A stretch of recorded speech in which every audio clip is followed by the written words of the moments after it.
You're free to go. 4 small words that just flipped a switch. The officer hands back your license, smiles, and turns to leave. Then, casual, over the shoulder, a wry smile. Hey, mind if I take a quick look? And there's the trap. You already lost, and you don't even feel it happen.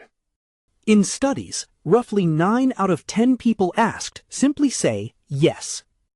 One set of studies clocked compliance as high as 97%. Almost nobody refuses, and it's not because they're hiding something. It's because those 4 friendly words did something invisible and completely legal. Rewind for a second. There are really only 2 kinds of police contact. The first is a detention. This is when you are not free to leave. To detain you, an officer needs what's called reasonable suspicion. That means an actual fact, a real reason, not a vibe, not a hunch. The second kind is a consensual encounter, which is far weaker. It's just 2 people talking on the side of the road, in theory. And for that kind of chat, the officer needs nothing at all. No suspicion, no reason, no justification whatsoever to keep it going. So the entire game is which of those 2 boxes you're standing in. During a normal traffic stop, you are detained. That's box 1. And the stop is legally tied to why they pulled you over. Once that reason is handled, the detention is supposed to be over. But the officer wants to keep talking, and maybe wants to search. So they need a way to slide you quietly into box 2. And "you're free to go" is the hidden doorway between them. Say those exact words, and the detention officially ends right there. Whatever happens next is no longer a traffic stop at all. It becomes a friendly chat you are technically choosing to have. And this isn't some theory. It went all the way to the Supreme Court. 1996, in a case called Ohio versus Robinette.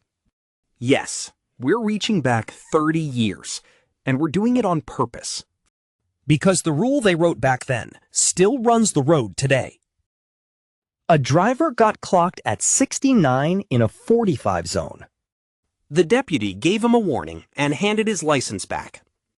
Then asked if he had any drugs or weapons in the car. Then asked to search it, and the man said, "Sure, yes." They found drugs, and he tried to get the case thrown out. His argument? Nobody ever told me I was free to just drive away. The court's answer, in short? They don't have to tell you. The 4th Amendment does not require that little warning. No officer is ever required to say "you're free to go" first. And they never have to remind you of your right to refuse. So let's run what actually happens to you in real time. The magic words land, and the detention quietly evaporates. From that instant, every answer you give counts as voluntary. Every "sure, go ahead" is consent that you personally handed over. Now watch the 2 universes split apart right here. Universe A, you hear "free to go" and your shoulders drop. You answer the friendly questions. You wave them toward the trunk. And whatever they find, you technically helped them find it. You waived a protection you didn't even know that you had. Universe B, same stop, same cop, same 4 little words. But this time, you treat those words as a genuine exit sign. You ask exactly 1 question, and you give exactly 1 answer. And suddenly, the encounter has absolutely nowhere left to go. Same car, same officer, same road, completely different afternoon. So why on earth does almost everyone pick Universe A?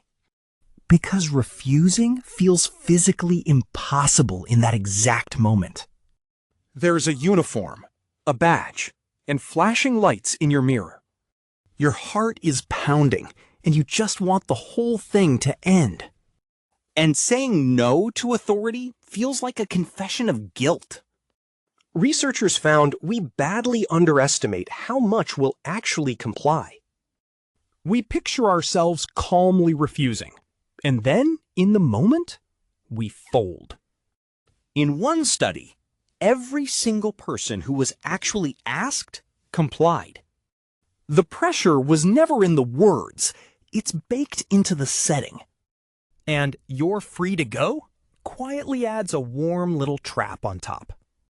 It sounds like a favor, like you're almost done and off the hook. So you relax at the precise moment you should stay the sharpest. Officers are trained, quite reasonably, to try the friendly route first. Because a clean, willing yes beats a messy fight later in court. The politeness here isn't kindness, it's technique. So here's the move, and honestly, it isn't dramatic at all. When you actually hear "you're free to go," believe it completely. Treat it as the exit door that it legally is. If you're genuinely unsure, you ask one calm, clear question. "Officer, am I being detained or am I free to leave?" If they tell you you're free, then you actually physically leave. Calmly, politely, windows up, hands steady, and you drive. If instead they ask to search, you keep just one line ready. "I do not consent to any searches." That's the whole sentence. Say it plainly, once. You don't owe them any explanation.